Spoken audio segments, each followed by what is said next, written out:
Hi from Pietro and hi from the limited edition.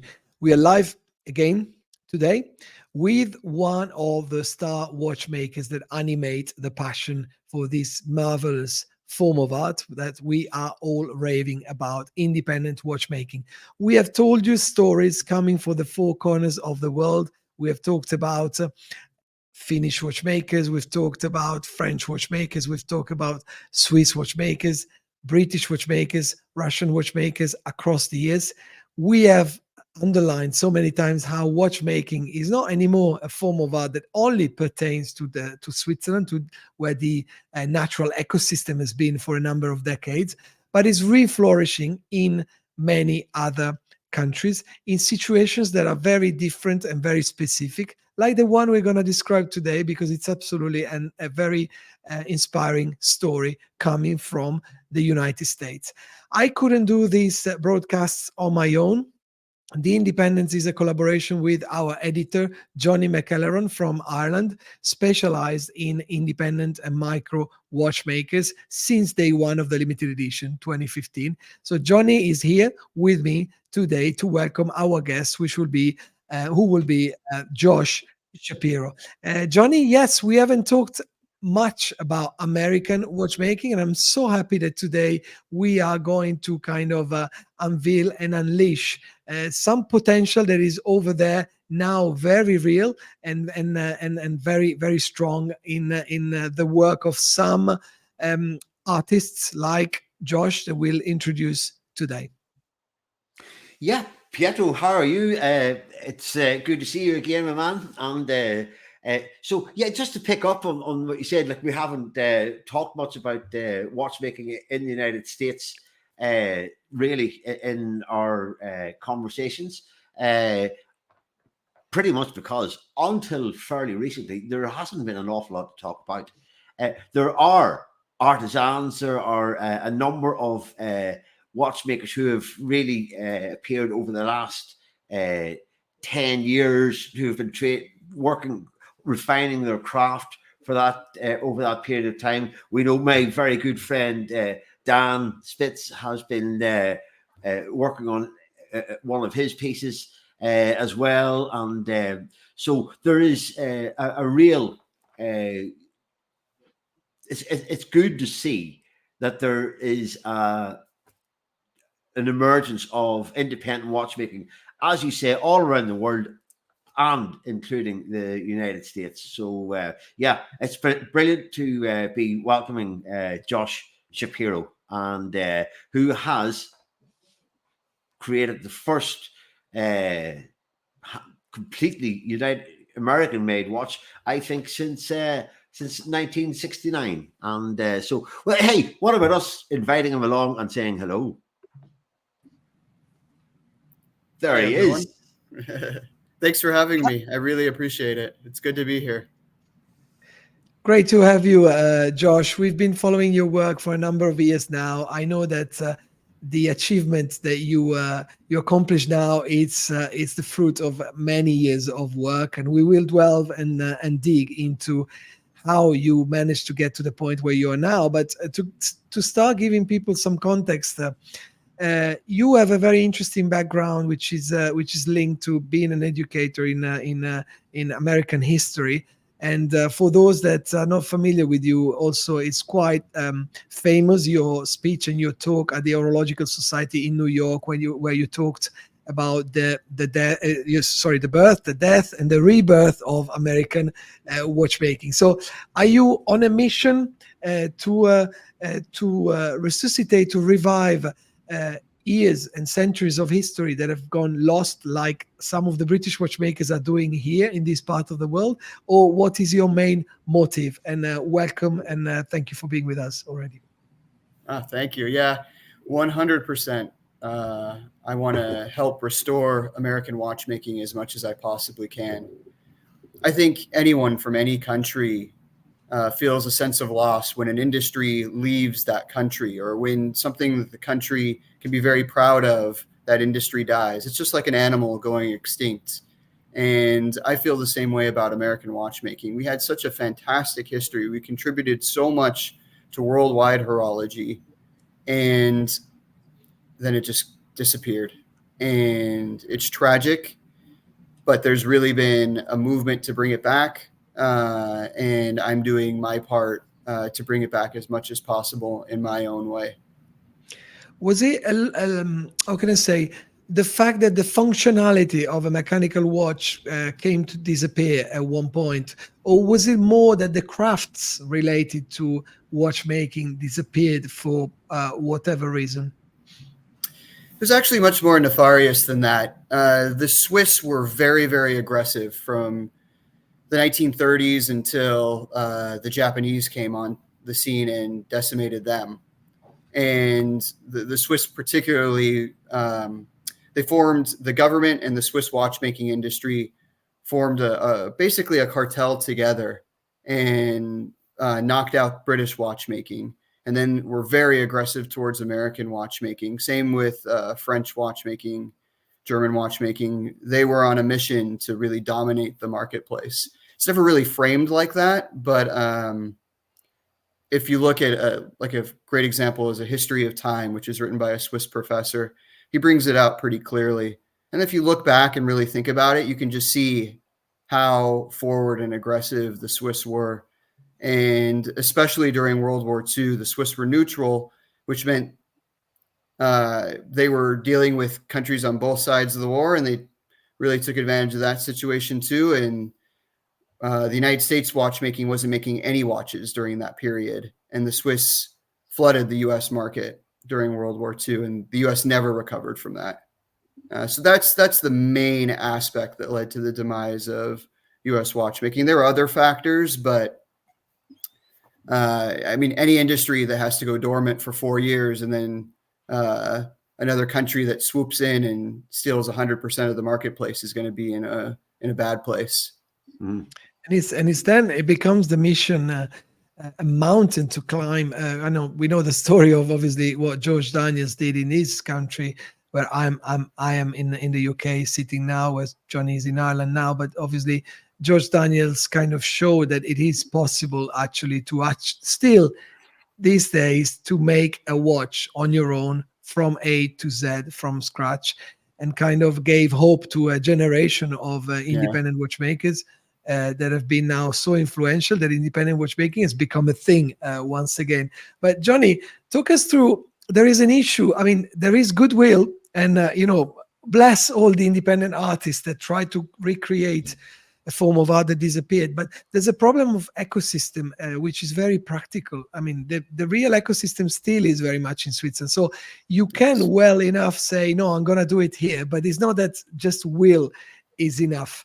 How tough it is to recreate a micro ecosystem that is good enough for people like Josh to be able to have the resources and the machines and the instruments to be able to produce any mechanical watch. I actually don't think that you can recreate an ecosystem, that you have to create your own. And because so many of the people that we know and love and have spoken to over the years, they all know each other because they've all worked with each other in one way or another. And one watchmaker learns from another watchmaker, picks up a technique. Perhaps someone specializes in a particular finishing technique, and when watchmaker A is nearing completion of his watch, the watchmaker B drops in and takes the movement or whatever, or maybe a component, and adds that finishing touch to it. And you would see that, I guess, a good example of that would be how Carivaudelinen has become intrinsic in the development of so many of the brands that have been appearing in the independent sector over the last number of years. Because with Comblamine, with Catin, he has been able to provide dials, cases, and finishing to really put the icing on the cake for so many of these independents. So what Josh is doing is essentially, Cari is not just down the road. Neither are people like Luc Monet or other people, or even movement manufacturers or things like that. So everything has to you got to innovate and create your own ecosystem. I don't know, Josh. Are there local artisans that you can call on for particular aspects, or is it all in house? So we've had to do basically everything in our own workshop. We have millions of dollars of equipment, and within our own workshop, we can make nearly every single component of the watch, just like the George Daniels model, just like the Roger Smith model. We have, we can make pinions from scratch. We can make wheels from scratch. We can make balance wheels, balance staffs, sliding pinions, winding pinions. These are the difficult components in the watch. The easier components are bridges and main plates, which we also produce, cases, dials, hands. The only components that we're not producing in our workshop are the jewels, and I found a U.S. supplier for that. Okay. We get flat hair springs, and we overcoil and vibrate them themselves, but we're also working on bringing that completely in-house. We had hairspring wire drawn for us in the United States, mainsprings, and crystals and gaskets. Everything else we're manufacturing ourselves with our equipment. And the U.S.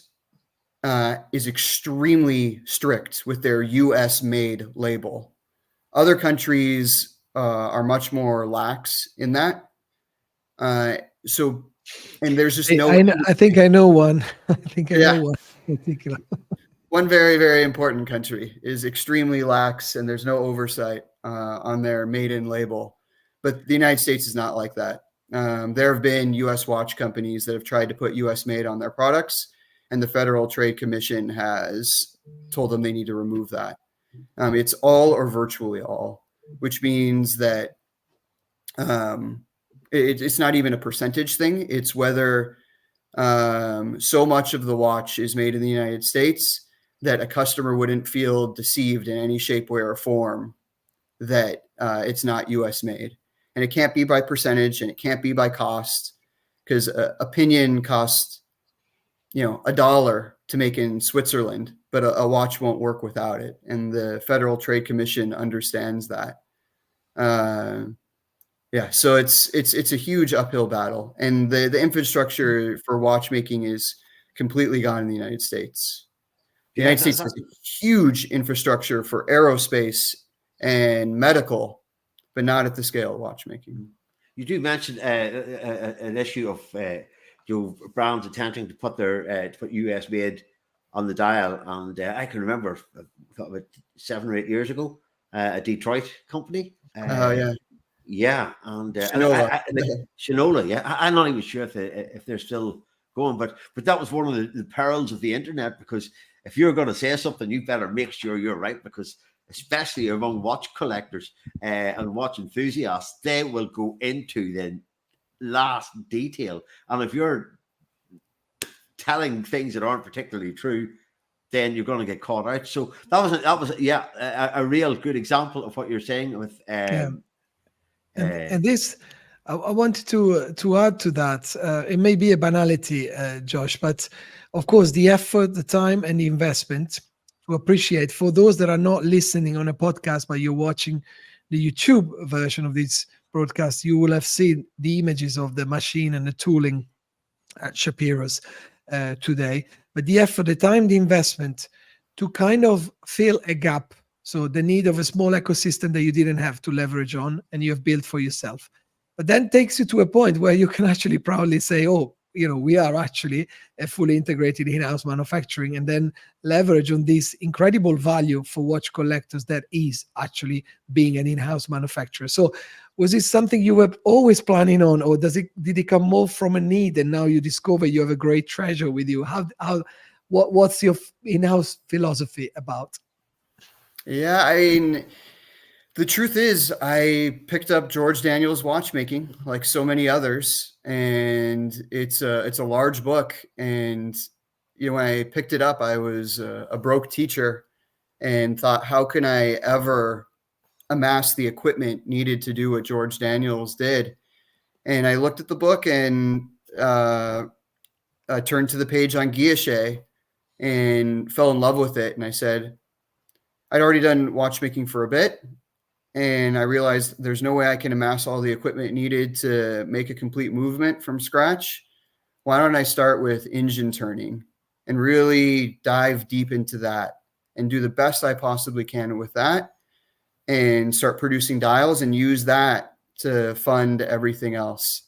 And that was the plan. And I was very lucky. And That was phase one, yes? yeah, that was definitely phase one. And that allowed me to make dials professionally for David Walter. And that helped build my reputation. And then I was able to launch the Infinity series, which we were doing the dials in the hands. And then eventually I was able to bring in equipment and grow the team. And we started manufacturing our own cases. And we went right to the hardest cases, went right to tantalum. And then the Infinity series was very successful. And that allowed us to grow large enough to be able to bring in the infrastructure to make our own movements.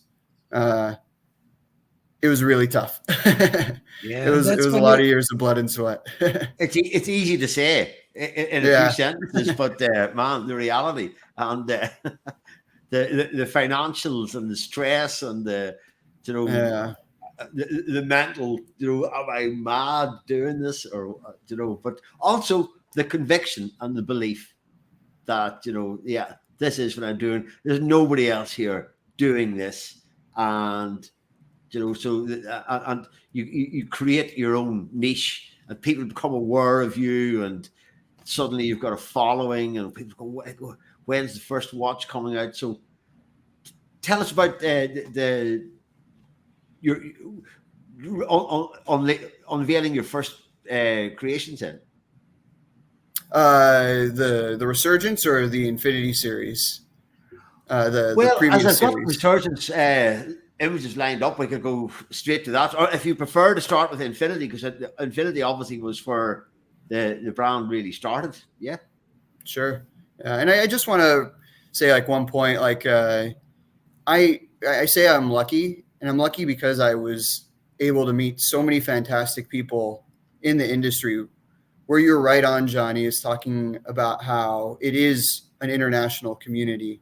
Like, my watchmakers were just training with Luc Monet in France, and there's this wonderful network of watchmakers out there. And we really do talk to each other quite a bit and help each other. And I've been extremely lucky in the team members I've been able to add, the extremely skilled watchmakers and machinists, and Archer, who's a master hand engraver. And it's how been many incredible. people We're 10 now, myself included. Yeah.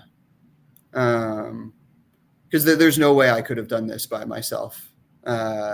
If I had, it would have been similar to what George Daniels was doing and making one watch every year or so. And that's, you can't run a business like that. He was, but he was very, very special. Of course, one of a kind. And we probably wouldn't be here, all of us, doing what we're doing, without what George Daniels did. It's very, very safe to say so, I guess. He has inspired a lot of people. Of course. Yeah. Of course. So phase one, guilloche dials. You perfect the technique. You help other makers. Then, phase two, onto your own watches, the Infinity series. It's a success. Phase three, let's go full on, and let's not only try to accomplish what was hard to imagine, I believe, when you started, to make a full watch in-house, but actually try to symbolize a resurgence of a whole industry that got disappeared, so American watchmaking industry. So how special was it, that moment? As we now, if you're watching on YouTube, we're going to show some images of the resurgence. But how special was it when it actually came together? The sense of accomplishment must have been absolutely overwhelming. Yeah, it was kind of a funny story. My wife has been with me throughout this entire journey, and she's pretty sharp. So she's heard me talk about all sorts of different movements and watches throughout the years. So when I brought home this watch, after more than a decade of having this goal, and brought home the ticking complete watch, I handed it to her. She took a look at it. She turned it over and looked at the movement and said, "Oh, is this an ETA movement?" What was she being sarcastic to Oh wind yeah, you up? yeah, To yeah, wind yeah, you up, I guess. Yeah, to wind you up. Yeah, of yeah, course, yeah. of course, She of course. probably heard me It's brilliant. 1,000 times talk about ETA movements and whatever. It was very Yeah, funny. It was very yeah, funny. We could actually yeah. go straight to the movement here because you know it's what you've done with Resurgence is not just offer one movement, but you're offering three movements. Yeah. Yeah, yeah, yeah. There we go. So the most difficult components to make in a watch are the small components, the small round components that you don't really think about or see. For instance, a winding pinion and a sliding pinion, which operate the winding and the setting time, which are on the dial side, are some of the most complex parts to make in a watch, the most labor intensive, the most difficult. And when you're making components like that, when we're making all the wheels, pinions, all these really difficult, challenging components, the biggest, easiest parts to make in a watch are the bridges. And with that in mind, I wanted to offer numerous bridge layouts that my customers could choose between that have completely different styles. And it wouldn't up the difficulty of what we're doing that much.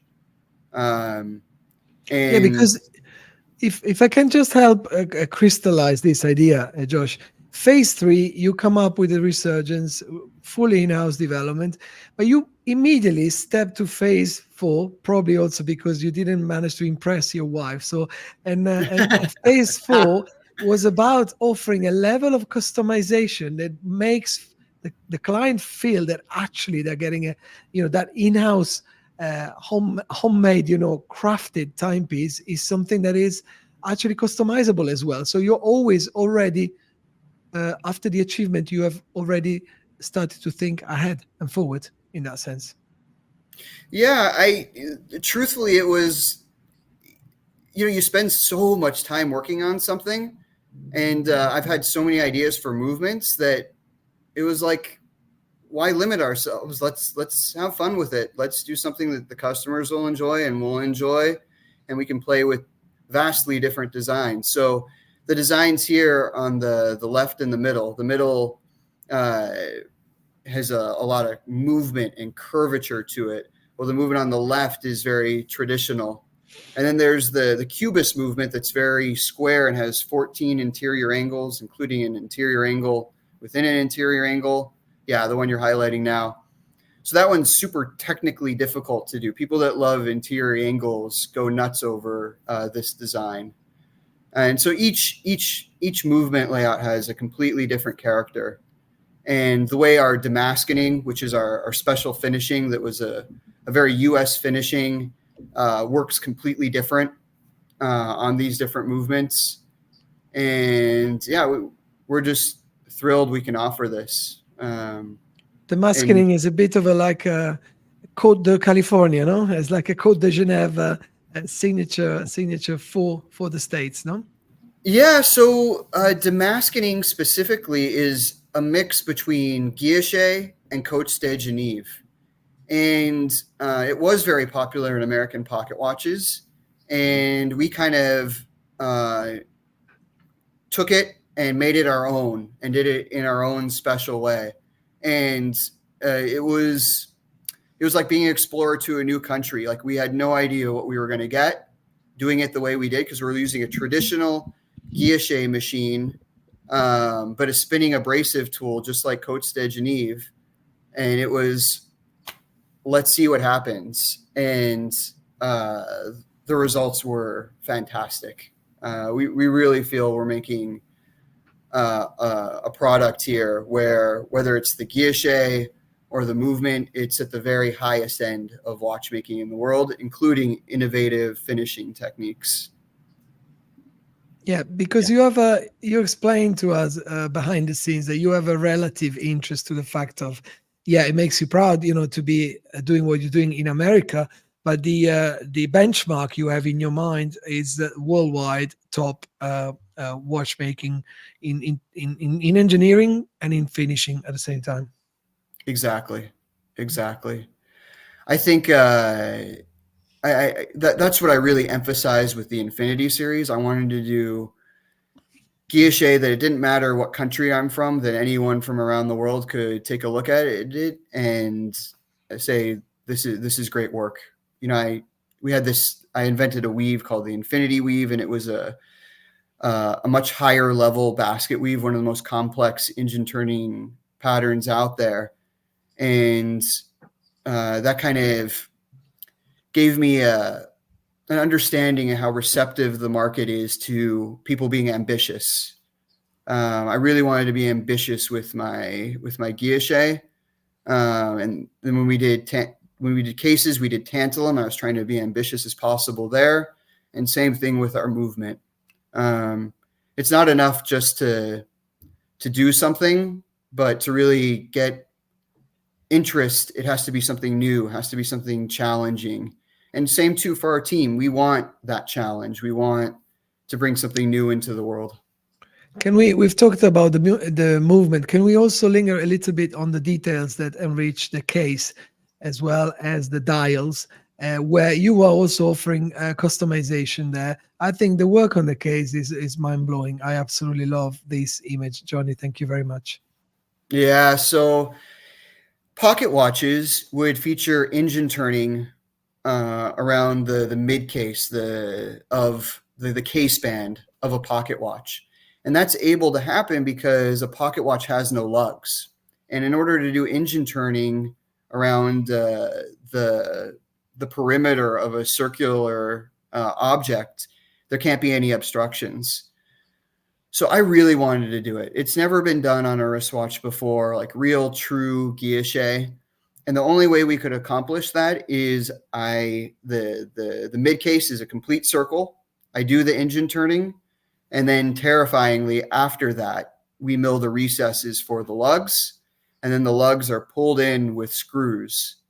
And the reason for that is we can't solder the lugs either. Otherwise, you'd have to polish afterwards, and that would wreck the guilloche. So there was a big engineering feat needed in order to pull this off. But it's one of the things I'm most proud of, besides the movement on this watch, is the engine turning on the mid case. It also makes the area in between the lugs a work of art too. Usually that's no man's land, and it's just ugly mill marks in between the lugs. But on our watch, it's, it continues this beautiful pattern. Absolutely. Sorry, Pietro. Sorry, we can't see each other. How did you create a guilloche on a barrel-shaped case, like a round case to go? Because usually that would be a guilloche. We applied the dial, primarily be on the dial, possibly on the main plate. But this is very different. So requiring different techniques, I'm assuming, Josh. Yeah. So Rose engine machines are very versatile machines. I encourage everyone that's listening to this to Google a term, ornamental turning. And it's the wood version of guilloche.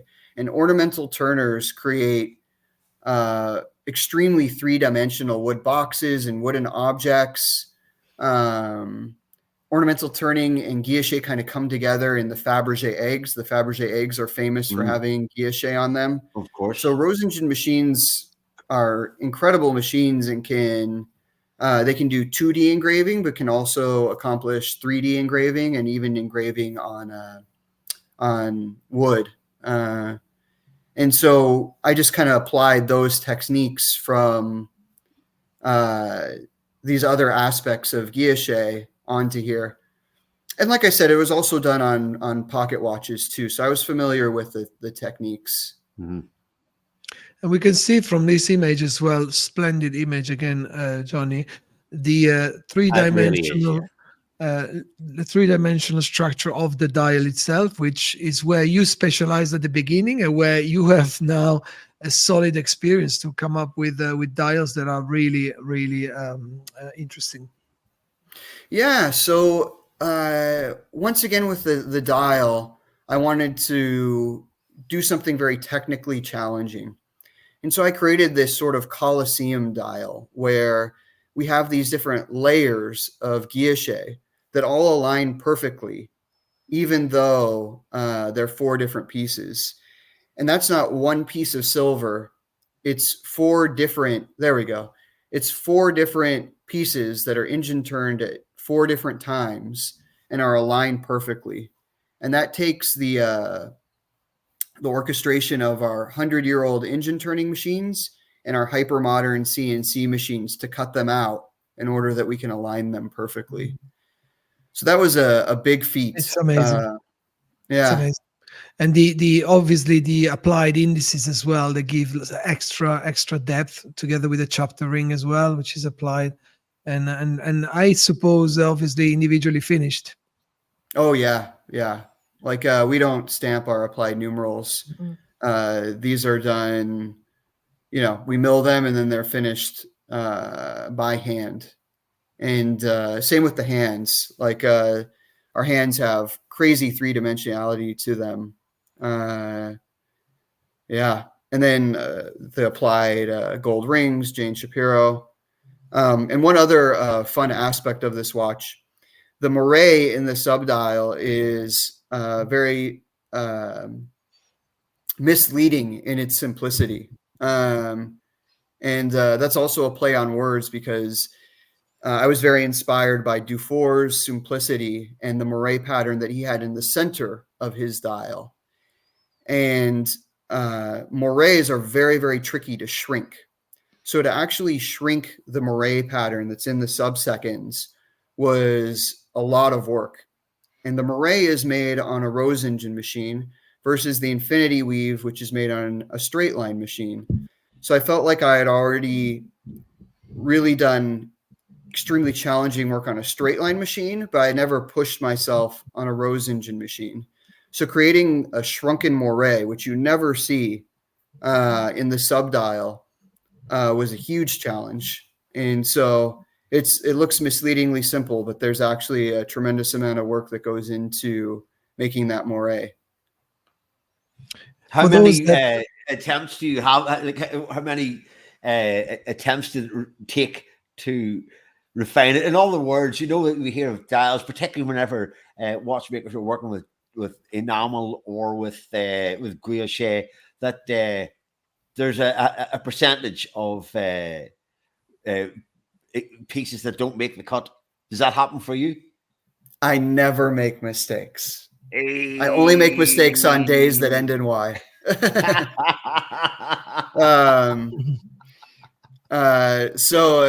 Yeah, I mean, like the moire pattern in the subsection, the subdial, that, I don't know, 20, 30 different trials and trying different rosettes and then making our own rosettes. And then the layer aspect of it, that was a ton of prototyping. The pattern is a large infinity weave. So that I was comfortable with. Yeah. But figuring out the machining on the layers it has been a big challenge. It really required extremely accurate work holding, both on the engine turning machine and on the mill. But I'm very happy with the results. I think it's something special and cool. Yeah, look at that. Absolutely spectacular. It truly is. It truly is. And whenever you see something like that and you've created that in your own workshop, any doubts that you may ever have of who's going to buy this, like, you could imagine that there's so many enthusiasts in the United States who have been waiting for something like this, and it really is. Having worked on these images over the last week or so, and getting all the everything lined up for this, it really was an eye opener, and it did make me think about being so far removed from what we would call the epicenter of traditional haute horlogerie in the Swiss valleys and around Besançon, France, and that kind of area, that it's a hell of an achievement, Josh. It really, really is. So, yeah, and I'd like to emphasize again that I really had a team behind me on this. Like, of course, yeah, it's just I have really, really, really talented people I work with, and they were also extremely passionate about doing this. And otherwise, it would have been impossible. all For OCD. Yeah. Yeah. for those that obviously may take an interest in Josh's work, and in particular in the Resurgence, obviously for what we've been explaining, the production capacity is not in volumes for natural reasons. There are ways to customize, as we said, the movement, the case, and the dials. There are different color dials and different materials for the case, and maybe Johnny will go Yes. through some different images. But my question comes for Josh as follows. So, Josh, how many pieces do you think you'll be able to produce in the next, let's say, 3 to 4 to 5 years? And for European customers that may be interested, of course, Shapiro watches are now listed on at the limited edition. We have a small allocation available eventually. Could you help us put things in context from this perspective, Josh? Yeah, I'm so excited to work with you guys. It's gonna be fantastic. I'm really excited. It's exciting to have such passionate people to work with in a country that's across the pond. So I appreciate it greatly. the big pond, yes. The big pond. So right now we have about 60 orders placed for the Resurgence, and our capabilities are around 30 a year. As we grow, as we place more orders, we're going to be able to expand the team. But we have a huge bottleneck, which is labor in the United States. Most watchmakers are sent straight off to Rolex or Swatch, and I really have to fight tooth and nail to get talented watchmakers to come to me that are passionate about doing watchmaking beyond just service. So that's always one of the big limiting factors I have. But we've got a great team, and we're in production now for the Resurgence, and we're gonna make as many as we can while still keeping to our extremely high standards of both hand finishing, timekeeping, and quality. Of course. So if you're interested, get in touch with us, not only to find all the information about Josh's work, which you'll find through the review that Johnny has worked on, and you'll find on the limited edition listing, but also through this interview. And perhaps one day, Josh, if you manage to pass, to fly across the pond, we organize events here in Mayfair where we meet collectors, and collectors are really keen to see firsthand, some of our independent watchmakers, products. So that could be something that we can also line up for the future. So one thing that in particular our collectors love, Josh, is to get some insights or some previews on what may happen next. Apart from being very busy, of course, now with the Resurgence, are there ideas you're toying with for the future? Do you already see phase 5, phase 6 of your future development? Oh yeah, for sure. I guess of the things that I can share, I haven't kept this secret. I would really love to develop a chronograph. It's a favorite complication of mine. It's a favorite complication of my team. And I think a lot of people really enjoy it. And something people may not know is that it's actually one of the most challenging and difficult complications to do. It's more challenging than a tourbillon. It may even be more challenging than a perpetual. It certainly has a tremendous amount of components to it. It's so popular that it's been able to be industrialized and mass produced, but on a small scale, with extremely high finishing standards. You know, in many ways, it's a holy And grail of the watchmaker. most are made. It's funny because Johnny and I have insisted on this point in quite a few occasions, and most of the chronographs are mainly produced utilizing modules that are added on top of calibers that are Correct. pre-existing. So that's the way it goes. But to build a chronograph from scratch is it's a crazy endeavor. If so, that sounds really exciting, huh, Johnny? Look, the chronograph is, because it's so popular, because it is so widely available. Every brand more or less has a chronograph, at least one, and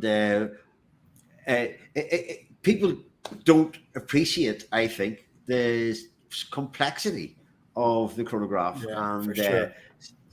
just because it is hugely popular does not mean that it is easy to put together. And as you say, it is one of the grail mechanisms for an independent Yeah, watchmaker big to time. create, and very few take it on. But it is, having said that, it is still one of the historic mechanisms, going back to what we reckon 1812 with Louis Monet's first interpretation of a timer, and Yeah, it's a very look, practical complication too. it actually is. Although most people don't wear it for that reason. They like the buttons. Yeah, right. So you are really challenging yourself on the mechanics and on the engineering for the future, as well as keeping those standards, as you said before, for what it pertains the finishing and the decoration. Yeah, absolutely, absolutely. There's never been a serial produced wristwatch chronograph in the United States either. Hamilton during the war created a pocket watch chronograph, but the great American watchmaking companies never made an in-house or an American-made chronograph. So that would be neat too. That would be neat too. That's sort of the icing on the cake. But Yeah. really, it's just because we all love the complication, and you can see when an independent or a longa zone, whenever a chronograph is done well, it's mind-blowingly beautiful, and so that's very appealing to us as well. As I can't believe we've been together for already, the best part of an hour, but it's been absolutely uh, crazy interesting, Josh. You seem to have really your own way of seeing the philosophy behind independent watchmaking.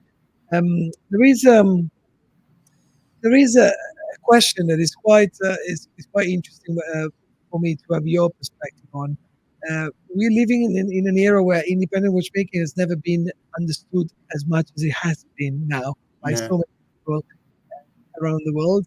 We live in an era where at the same time the world is going crazy, technological and digital and as virtual as you can possibly imagine. I'm doing courses on AI, just to get a grasp and understand what's happening there.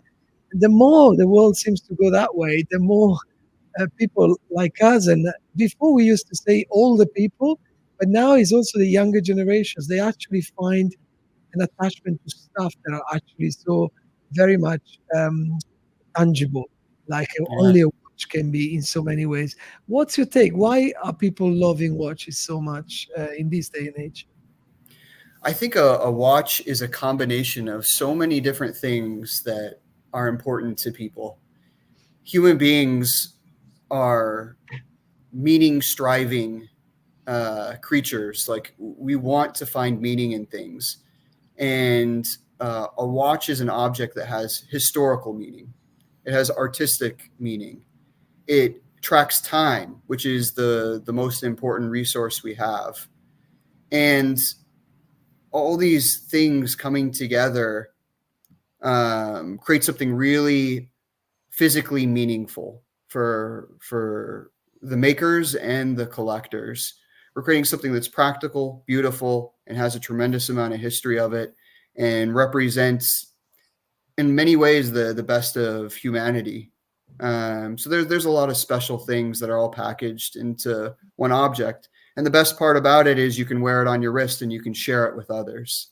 And humans are, we're we're a societal people. We want to share things. So I think those are the aspects that really make it so popular. Even with art, you have to go to a location.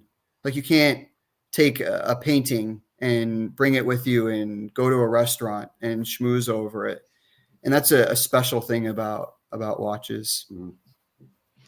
I'm so happy I asked you this question, Josh. Thank you very much for that. This was a minute that is going to be remembered on all our broadcasts. And yeah, I can only be so grateful for your time, and so grateful also to Johnny for putting this together for the limited edition. Johnny, do you have a final question you wanted to ask Josh before we part ways, only temporarily?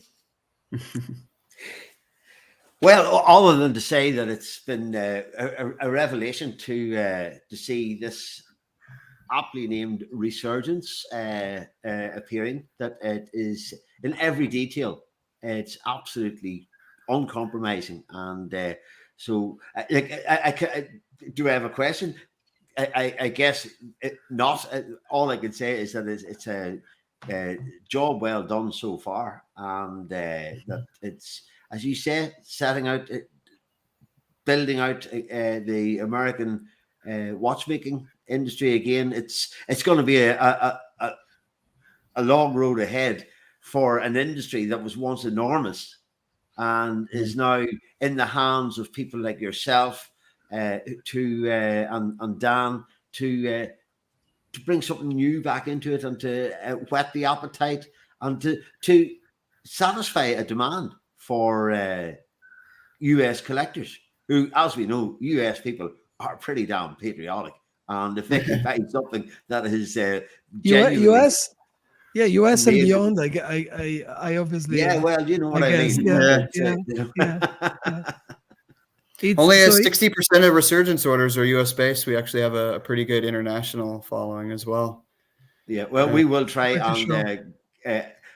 Pietro and I will definitely do our best to try and attract some more European based, and or outside the US anyway. And it's yeah, fabulous watch, a fabulous creation, absolutely.